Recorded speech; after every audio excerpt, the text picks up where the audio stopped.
Hello everyone, welcome to part 30 module 1 computer networks. So this could be probably the last video lecture on this module. So we were discussing the difference, comparison between TCP IP and the OSI model, and some similarities we seen, and one difference we already seen is regarding the in service protocol and interface. There is a clear definition of all these three in case of OSI reference model, but such a clarity is not there in case of TCP/IP. Now, the another difference that you can point out is the OSI reference model was devised before the corresponding protocols were invented. This is something I was telling you in all the most of the previous videos repeatedly, like the it's giving importance to the model and not the protocols. So once the model, so first they come up with the model, then the protocols they started building, and they started make the protocol run with the model. But in case of TCP, the situation is different in the sense they have that protocol that they finalized first, then they, by keeping those protocol in mind, they come up with the model.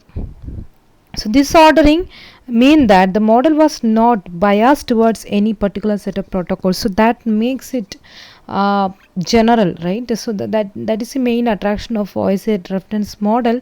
Means so as we are focusing on the model, that it is not biased to a particular set of protocol like TCP/IP. But when it comes to TCP/IP, we already seen the protocol suite, so it will work with that protocol suite only, and you can't use that model to a different protocol suite. But OSI, of course, you can come up with a new protocol stack for the OSI model other than what is being proposed. So that makes this OSI model general, where TCP/IP is just specific to that particular model. That particular protocol stack. So with TCP/IP, the reverse was true. That is, a protocol came first, and the model was really just a description of the existing protocol. That's all. They are not focusing on the functionality, nothing. Simply they mapped those protocols to different layers, and accordingly the layers were explained. There was no problem with the protocols fitting the model. So they fit perfectly because they developed the model with an eye towards the protocol in mind. So that protocol simply suits with the model nicely, and it fitted perfectly. The only trouble was the model did not fit any other protocol stack. So that is what makes OSI a general reference model. You can make use of this OSI model for maybe for a new protocol stack that you are coming up in the future, but this TCP you can't depend. So that will work only with the protocol stack that is being defined with the TCP/IP model, and it will not fit any further with any other protocol stack. So this, if it was not especially useful for describing other non-TCP/IP network, it is exclusively for the TCP/IP network. So that is another difference. And now something, so an obvious difference between the two model is so this is something. So far we were seeing some of the about the model, protocol, and also some of the theoretical notions. Now something that is straightforward. So the first two differences are somewhat philosophical, right? But the forward of observation that you can have is regarding the number of layers, right? The OSI model, as we already seen, it's a level 7 layer model where TCP/IP is found before.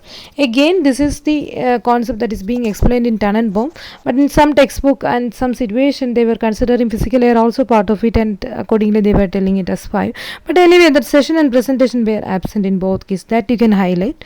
And of course, as you are referring this Tannenbaum textbook, you can simply say that the number of layers in TCP/IP is 4. There is no problem with that. So both have the network layer, transport layer, and application layers. And when it comes to TCP/IP, the network layer is otherwise called inter-network layer.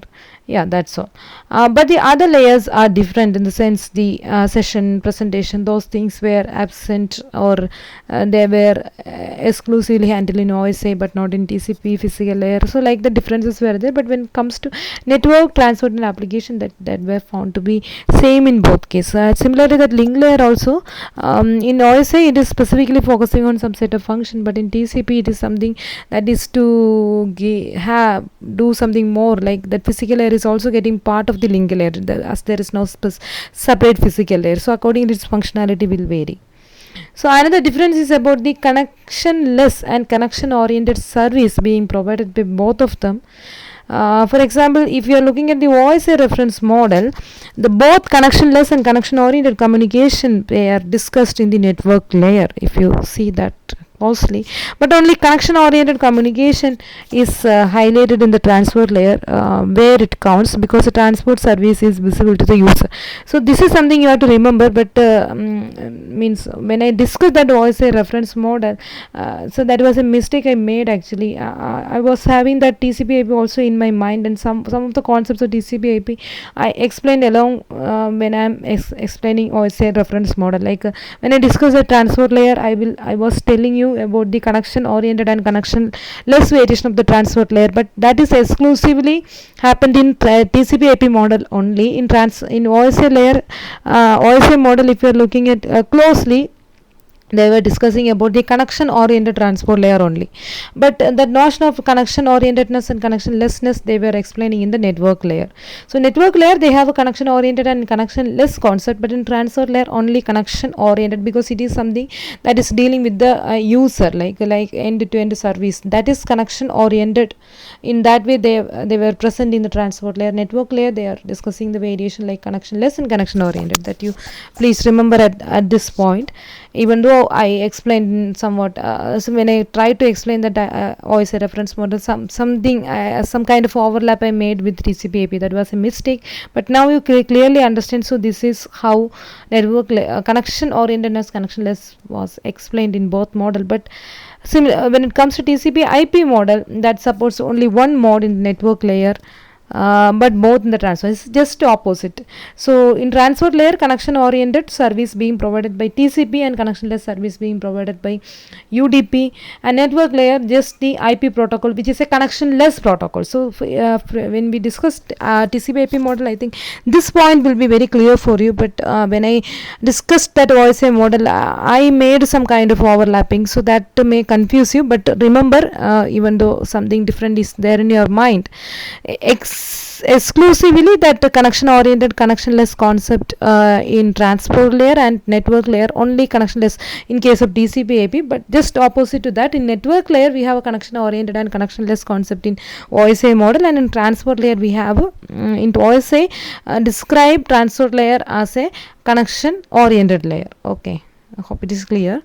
Anyway, at least this TCP/IP will be there in your mind, that TCP and UDP protocol, connection oriented and connectionless, we are using in the transport layer, and IP, which is a core protocol of network layer, that is purely a connectionless protocol.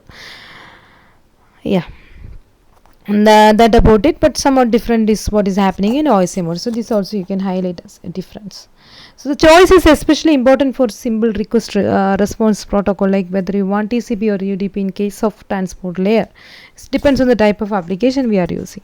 So this about the things, four differences we highlighted. First one is regarding the means whether we have the model distinguish between service protocol and interface. Difference number one. Second difference is what we see in the previous slide.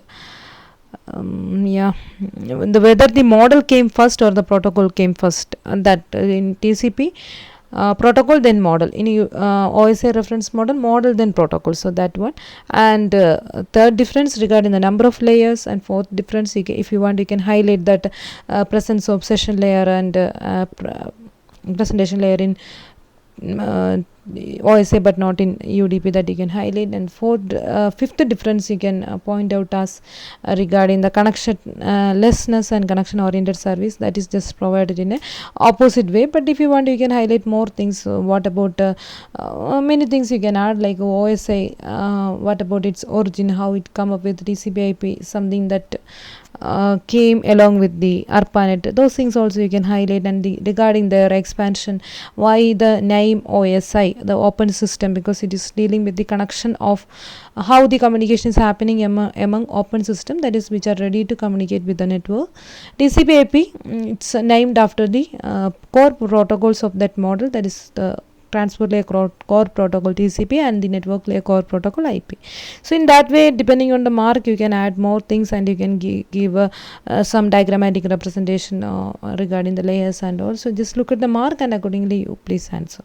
So hope you get a very clear understanding about this ISO OSA and TCP IP reference model, and also the functionality, how the functionalities were divided, some overall understanding right now you have. Now what we will do in our subsequent session, we will be selecting topic maybe one by one. So if that is the case,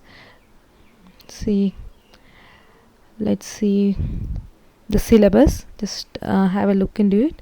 So actually what we were trying to explain so far is the introduction, uses in the network hardware, LAN, MAN, WAN. I hope your understanding is good at this point. In the network software, protocol hierarchy, design issues of the layers, everything I just gone in detail. Interface and service primitives, the reference model, ISO, OSI and TCP. But more than that, the functionality, everything I covered in detail. I dedicated some around 30 videos in that, because I want you to get a full understanding about it. Now in the next layer onwards, if you are looking at module 2, it is particularly dealing with the data link layer aspects. So that is layer 2. What about layer 1? Layer 1 is a physical layer that you already studied in your data communication course. So that is why we are directly starting from data link layer. It's flow control, ARQ techniques, some of the protocols, the media access control sub layer. We saw like data link layer, logical link control and media access control sub layer were there, right? And different access protocols like IEEE 802 family, some wireless 802.11 family. So like that, module 2 will be proceeding. Now all this almost or at least 50% of the terminologies at least is clear for you, right? And we will see this one by one. And similarly in third module, it is dealing with the network layer. The main functionality, that is routing, different types of flash routing technique and variation of it, flooding, distance vector link state routing to popular algorithm for doing this routing, and major protocols like routing information protocol, open system, shortest path first, and mobile host routing for us. So like that it is proceeding, network layer aspects. Similarly, fourth module is also about the network layer only, because in fourth module we are mainly focusing on the concept of quality of service and the congestion control algorithm. They were mentioned just only, but means I made some detailed video about this QoS and all that I will share for okay. So and you can take the minimum things from that. Then internet working, the network layer in internet, the IPv4 is something I will give more attention regarding its header structure, because it is something very important for your gate exam point of view, so I will be giving more attention at this point. Similarly, this other things also, but from syllabus point of view it is just mentioned only, but we will be discussing this in more detail. Problematic area only, so classless and classful, different types of addressing and their configuration and all subnetting. So in the last module we have different protocols like ICMP, ARP, and many of them we already come across. At least you know the name, right? Internet control message protocol, address resolution protocol, reverse address resolution protocol, bootstrap protocol, then multicasting, internet group management protocol, exterior routing protocol, BGP, IPv6, so like that it is proceeding.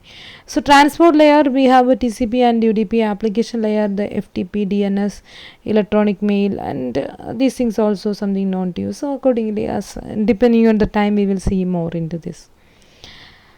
Okay, I just thought of giving you a glimpse on it, and see, this is the your major textbook, and I am following with respect to it. And Forosan is also mentioned. This is something that we followed in our data communication course, that also you can refer when needed. And by Larry L. Peterson, and all those were Stallings is something which I like. Then Ross is something good. Others I am not familiar, but you can go through the remaining books also depending on your need.